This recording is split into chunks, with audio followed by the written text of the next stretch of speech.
So guys अब 12th में आ चुके होंगे, बहुत सारे लोगों का 11th का रिजल्ट भी आ गया होगा।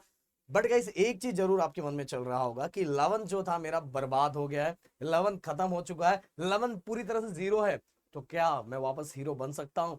देखो गाइज, आप में से बहुत सारे ऐसे बच्चे होंगे जिन्होंने 10th से जब आए होंगे तो उन्होंने बहुत, उनकी बैटरी चार्ज थी कि तेरा भाई ये करेगा, ऐसा करेगा, वैसा करेगा, ये करेगा, वो करेगा।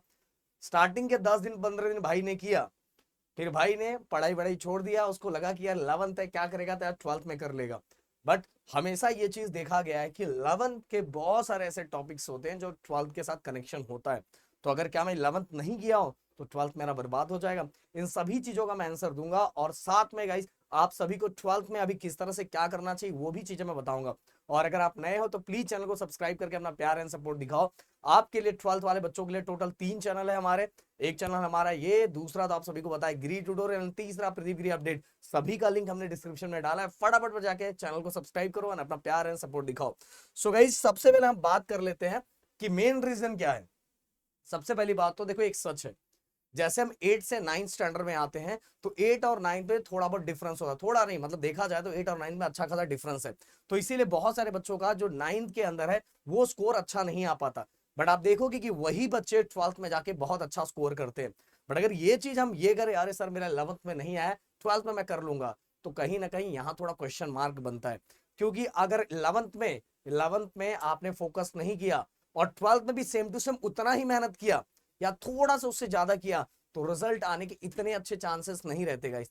क्योंकि यहां रीजन ये होता है कि 10th के कंपैरिजन में या पूरे हमने जितनी पढ़ाई की है उन सभी के कंपैरिजन में 11th थोड़ा डिफिकल्ट है और 12th उससे भी ज्यादा डिफिकल्ट है।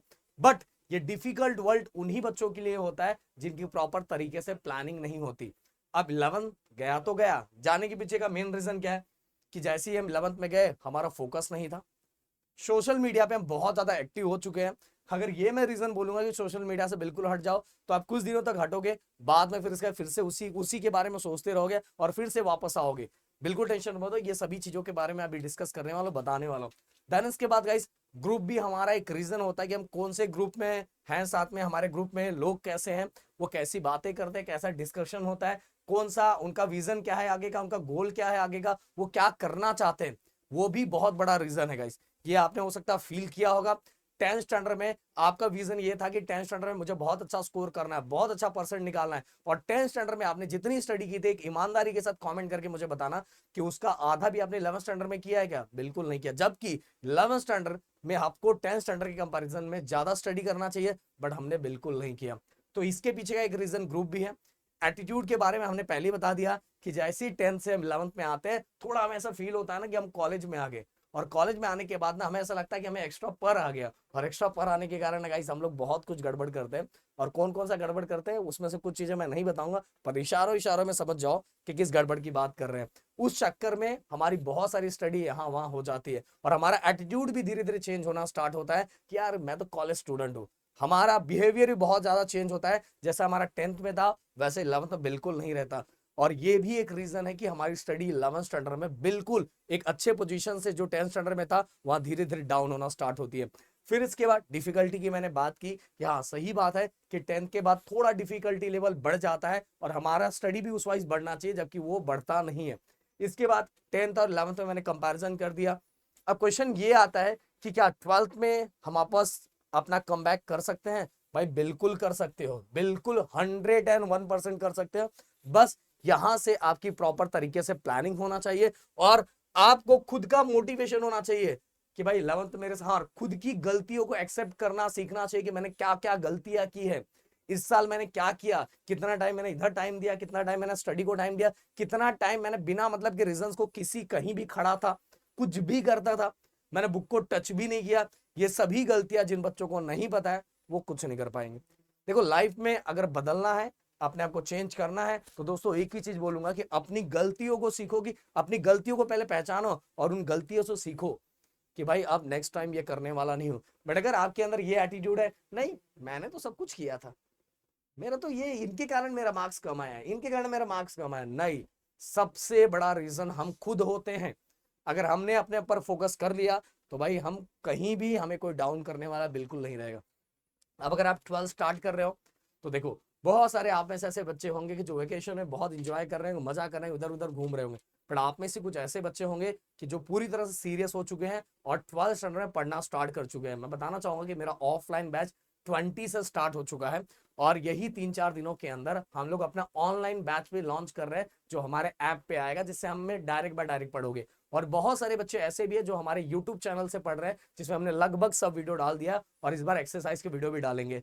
तो भाई इतना, पर आप में से बहुत सारे ऐसे भी बच्चे होंगे जिन्होंने कुछ भी नहीं किया, वो मस्त यहाँ घूम फिर रहे होंगे, यहाँ वहां दौड़ भाग रहे होंगे। उनको अभी 4-5 महीने कुछ समझ में नहीं आएगा, उनको लगेगा सब चीजें नॉर्मल है। उसके बाद भी 2-3 महीने समझ में नहीं आएगा। असली समझ में तब आता है जब रिजल्ट आता है। और रिजल्ट आने के बाद जब हमारा दोस्त, हमारा बाजू वाला, हमारा इधर वाला, उधर वाला, उसका एक अच्छे कॉलेज में, अच्छे ड्रीम कॉलेज में एडमिशन हो जाता है और हमें दौड़ना भागना पड़ रहा है, हम पैसे भी दे रहे हैं, सब कुछ कर रहे हैं, फिर भी हमें एक अच्छे कॉलेज में एडमिशन नहीं मिल रहा है, तो हमें सब चीजें याद आती है।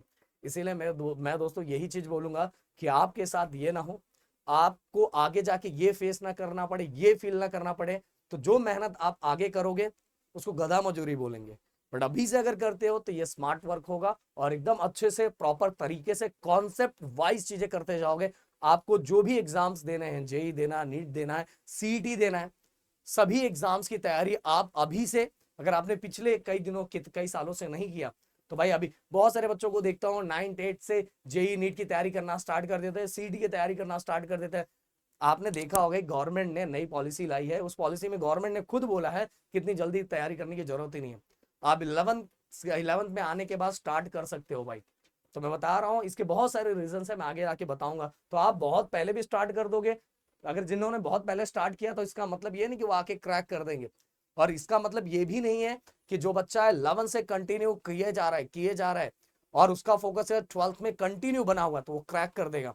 बट अगर उसने 11th में फोकस ही नहीं बनाया और 12th में भी नहीं बनाया तो भाई खत्म। बट अगर वही लड़का 12th में आके उसकी अकल ठिकाने आ गई है और 12th में बहुत अच्छा फोकस कर रहा है तो भाई बहुत अच्छा स्कोर कर लेगा। तो मेरी बात मेरे ख्याल से समझ में आ गई होगी। अगर आप 12th स्टार्ट कर रहे हो तो आपको आपके एग्जाम पैटर्न के बारे में पता रहना चाहिए कि आपके फिजिक्स का, केमिस्ट्री का, मैथ का, बायो का, आपके सभी बाकी सब्जेक्ट का पैटर्न कैसा है, किस तरह से, कौन से क्वेश्चंस आने वाले, कितने क्वेश्चंस आने वाले, कितने मार्क्स से क्वेश्चन आने वाले, वो भी आपको पता रहना चाहिए। इसके बाद सिलेबस में सब चीजें पता रहना चाहिए कि कौन से सिलेबस में कौन सा ऐसा चैप्टर है जो आपको डिफिकल्ट लग रहा है, कौन सा ऐसा सब्जेक्ट है जो आपको डिफिकल्ट लग रहा है, और जो सब्जेक्ट आपको डिफिकल्ट लग रहा है उसको छोड़ो मत, क्योंकि आपको पता है लास्ट में तो उसको पढ़ना ही है ना। इससे अच्छा अभी उसको ज्यादा टाइम देना स्टार्ट कर दो। अगर ज्यादा टाइम देना स्टार्ट कर दोगे, देखो कुछ महीनों के अंदर वो सब्जेक्ट सबसे सिंपल लगना स्टार्ट हो जाएगा। हमारी थिंकिंग क्या है, हमारी सोच पता है क्या है, जैसे हमें लगता है कि ये सब्जेक्ट बहुत डिफिकल्ट है हम उसको छोड़ देते हैं, हम उसको पढ़ते ही नहीं, कई महीनों तक नहीं पढ़ते, और इसके कारण एग्जाम नजदीक आता है और हमें और मतलब हमारे सर पे और टेंशन आ जाता है। तो जिसके कारण थोड़ा बहुत हम कर भी पाते वो भी नहीं कर सकते थे, क्योंकि एग्जाम नजदीक आ गया, टाइम बहुत कम है। बट वही चीज अगर अभी से करेंगे तो डिफिकल्ट भी सिंपल लगना स्टार्ट हो जाएगा। अब गाइस मैं बताना चाहूंगा कि अपने गिरी ट्यूटोरियल पे, अपने ये चैनल है प्रदीप गिरी 11th 12th अकेडमी, दोनों पे अगर जाके प्लेलिस्ट में चेक करोगे, होम पे जाओ और चैनल के होम पे जाओ, नीचे जब जाओगे तो 12th दिखेगा, 12th में पूरा कंप्लीट आपको प्लेलिस्ट मिलेगा। और अभी हमने इसी बार के बैच में फ्रेश बनाया, पहले के भी हमारे, पर हमने इस बार फ्रेश बनाया जिसको आप देख सकते हो। वन शॉट लेक्चर भी हमारे हैं जो प्रदीप गिरी अपडेट इस चैनल पे है, जो वन शॉट हमने लाइव में बच्चों को पढ़ाया हुआ है, वो देख के आप स्टडी कंप्लीट कर सकते हो। और मैं आप सभी को सजेशन दूंगा कि न्यूमेरिकल साथ में करते जाओ, जो भी टॉपिक कर रहे हो उससे रिलेटेड जो सॉल्व न्यूमेरिकल बुक के अंदर है वो सबसे पहले करो। अगर वो नहीं कर रहे हो तो आगे जाके आपको फेल होगा गाइस। इससे अच्छा अभी कर लो, नहीं जो टॉपिक कर रहे हो उसके न्यूमेरिकल अभी करते जाओ, तो आपका टेंशन अब धीरे धीरे खत्म होता जाएगा। और एक और सजेशन मेरा कि अगर आप सीटी का एग्जाम देना चाहते हो, करना चाहते हो, तो जो भी अगर आपके चैप्टर खत्म होते हैं, जो भी चैप्टर भी नहीं बोलूंगा, जो टॉपिक खत्म होता है उस टॉपिक से रिलेटेड आपको मोस्ट इंपॉर्टेंट पीवाईक्यू सीटी के सॉल्व करते जाने चाहिए, जिससे क्या होगा बहुत अच्छा आप स्कोर कर सकते हो। तो आपका क्या होगा, जैसे ही बोर्ड खत्म होगा उसी तरह से आपका सीटी भी खत्म हो जाएगा। तो एक तीर से आपने दो दो निशाने लगा दोगे और आगे जाकर आपको टेंशन भी नहीं आएगा। तो जो सब्जेक्ट की तैयारी कर रहे हैं उसके साथ ही आप जो एग्जाम देने वाले हो उन एग्जाम्स की भी तैयारी साथ में करते जाओ। अगर आप इस तरह से फॉलो करोगे तो भाई 11th में अगर कुछ भी नहीं किए रहोगे तो भी आपको कुछ असर नहीं पड़ने वाला, अब बहुत अच्छा स्कोर कर लोगे। असर उनको पड़ेगा जो बस यही सोच रहे कि 11th में मैंने कुछ नहीं किया, मेरा तो सब खत्म हो गया, मेरे को तो कुछ आता नहीं है, मैं कुछ नहीं कर सकता। मेरे ऑफलाइन बैच में ऐसे भी स्टूडेंट थे जो 11th में, जो मेरे पास जब 12th में उन्होंने एडमिशन लिया था तो 11th में उनका जब मैंने रिजल्ट देखा था तो 11th में मैथ में, फिजिक्स में फेल थे, बट उन्हीं में से बहुत सारे बच्चों ने 12th में जाके बहुत अच्छा स्कोर किया, बहुत अच्छा स्कोर किया। तो ऐसे बहुत सारे एग्जाम्पल्स हैं, बहुत सारे ऐसे स्टूडेंट है जिन्होंने अपने आप को चीजें, जो हमने जो जो चीजें बोली अगर उनको फॉलो करते गए तो बहुत अच्छा स्कोर किए। तो मैं आप सभी को भी यही बोलूंगा कि प्रॉपर तरीके से सबसे पहले चैनल को फॉलो करो और चीजों को सुनो और एक एक चीजों को फोकस करके अपना टारगेट बना के रखो, क्योंकि गाइस ये साल बहुत ज्यादा इंपॉर्टेंट है आप सभी के लिए। तो मिलते हैं नेक्स्ट वीडियो में। Thank you so much guys. जय हिंद एंड जय महाराष्ट्र दोस्तों।